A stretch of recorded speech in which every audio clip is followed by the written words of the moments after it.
special about his future. So, Shannon, do you like that he said this? I love it because he's being honest, Skip, and that's what comes with experience, the understanding and the knowledge of what, not only what you need to do, but what a defense is trying to do. And that's what happened to me, Skip. Early in my career, I was just fast. So I just run, I didn't have no idea, didn't have to read defense. I was just trying to get open. And then once I understood what a coverage was and what they were actually trying to do and where they were weak at and how I could manipulate them with certain movements, it's like, this is stealing. This is too easy. And you see with him, Skip, he played in the run and shoot. Skip, and I'm not to miss the run and shoot, but guys are just running scot-free. At Texas Tech. Texas Tech. They're not reading the whole bunch. And because it came so easy, Skip, he didn't even get a chance to grow. He's like, this is easy. I got 50 touchdowns and 5,000 yards my first year starting. And he's like, well, damn. I mean, and that's why you hear a lot of guys say, man, college was harder than the NFL. But once he started, he broke it down, and he started like, okay, this is this coverage. Now, if I do this, I can get him to move there, and then I can hit Tyreek over here for a big play. Or I can manipulate them into thinking I'm going to Tyreek, and I can find Kelsey, or I can find Watkins. So that comes with experience. And as you look at Brady, that's why I say it's hard to fool Brady. Because he's seen everything. You can line up in one thing. Oh, I know you're going to cover two. I know you're going to quarters. I know you're going to play 22-man. I know you're going to play trail or kick coverage. So as he gets older, he's only going to get better. He's going to be seeing everything. And with his ability, Skip, as you say, the sky's the limit. So I have no problem with saying this because it's hard for you to know everything. I mean, they want the guy. And I think that's what it was, Skip. Because he had the level of success that he had so early, people automatically, well, he's way beyond his years. He was immensely talented. Now you throw that immense talent with immense preparation and immense understanding, this is what you get. Okay. So I love that he said this for the Bucs' sake because I thought it was a little over the top cocky, but that's who this young man is. That's part of his psyche. It's part of his aura. It's part of his body language. He has swagger to him, and he is feeling himself. He's actually feeling himself coming of age. So I get why he said it. It's just pretty surprising to me that he would go that far to say, I feel like I'm at a way different level than I even was last year. Yeah. Okay, is he trying to intimidate the Bucs defense? Because I don't think that'll work. No, but you remember, Skip, on the shop, he said he didn't understand how to read defense until halfway through last season. Okay. I think that came out in February or March of this year, yeah. 2020, when he was in the shop, and he was talking about his understanding of defenses. Okay. But we've heard references last week to Tom Brady is one of the best, if not the best, which I thought was a little bit dismissive of Brady. And when he did refer to him as the GOAT, it was a little bit sarcastically because this kid is starting to think he is the greatest of all times. I don't take that away, but I'm warning you and him. It can be dangerous because, I'll say it one more time, you did win your first Super Bowl, but you were a little shaky in that game down the stretch. You did throw that late third quarter interception, the early fourth quarter, and you trailed 20-10 mid fourth quarter. And you were fortunate you were up against Jimmy G instead of Tom Brady because Jimmy G in the fourth quarter went 3 of 11 for a grand total of 36 yards with an interception. And so you had no real pushback as you roared back and took the lead. And yet, remember, there's the Emmanuel Sanders play with 1:40 left. He's got you beat by a step. Yeah. And Jimmy G missed him at the goal line. Well, his pushback was Nick Bosa and DeForest Buckner and Armstead and Richard Sherman and Warner. That was his pushback. Yep. Well, okay, so he did that, but he almost didn't do it with the 2 interceptions. They could have been game losers if Jimmy G had leaped upon the opportunities that he was given to extend the lead, but he could not do that. Okay, so I'm just putting this in perspective. That's one thing that Tom Brady would have never said. But he's different. He's cut from completely different cloth where he goes out of his way. In fact, Tom Brady never says anything about anything. Exactly. Because he knows the focus should be all team all the time. And after a while, it wears me out to listen to Brady because he rarely says anything that is repeatable or memorable. Exactly. For us to talk about. But I think the thing is, Skip, what he's saying is that my understanding of my job and what they're trying to do against me is light years from where it was last year. It's not taking anything from the team. this is the reason why the team is here.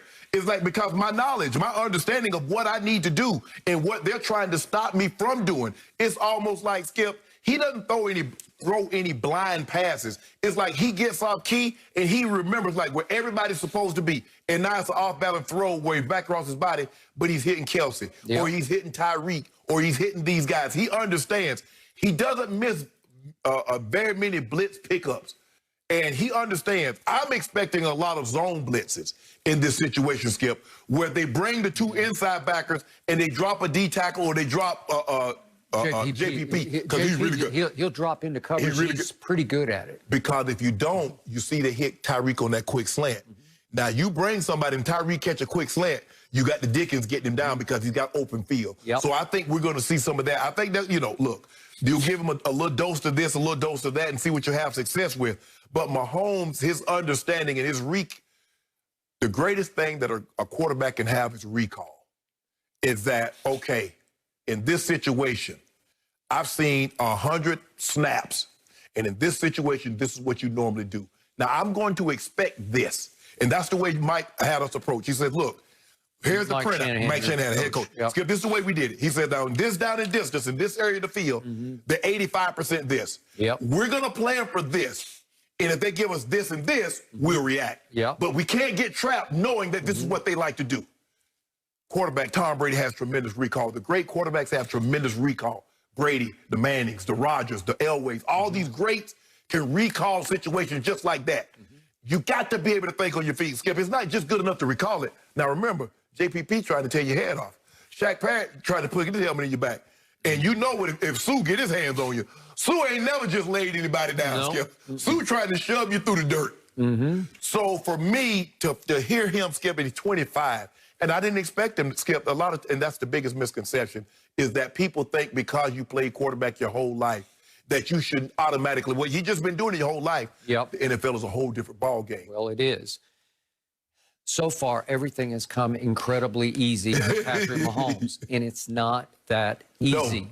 Brady has struggled at times. Brady has failed at times, and yet Brady is in his 10th Super Bowl because he stayed consistent in his approach, which is team, team, team. I don't ever talk about me. I'm not going to talk about my growth or my achievements. It's all about the team. So I just warn you to be careful because it's starting to trickle down to the rest of the team. Did you see what Chris Jones said yesterday? He said, Mahomes is already the GOAT. That's fine. You should believe that if you're on his team. And he said, I feel like I'm going to win, like he said, 6 or 7 rings. Well, that's who the Chiefs have become. Pretty full of themselves. Not that easy. Because, Skip, the worst thing that you could have is early success. Because sometimes you take it for granted and think it is that easy when it's not. See Aaron Rodgers. It's not that easy.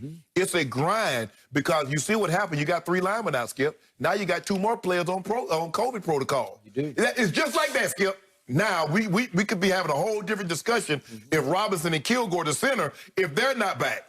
So we're talking about 4 starters, potentially a third, your 4th wide receiver not being there. That's the whole, and it's just like that. So what happens if that's a playoff game and you're down 4 starters? Well, you don't even get a chance to get to the Super Bowl. So when you have early success, Skip, man, this thing could be a breeze. You win you go to your first Olympic. Oh, he's 20 years old. Oh man, he gonna win like 3 or 4 of these things. Okay. Good luck. It's not that simple. Nope. Kittle. He saw Mahomes up close and personal at last year's Super Bowl, and the All-Pro is joining us live next to break down the huge matchup this Sunday. You don't want to miss it.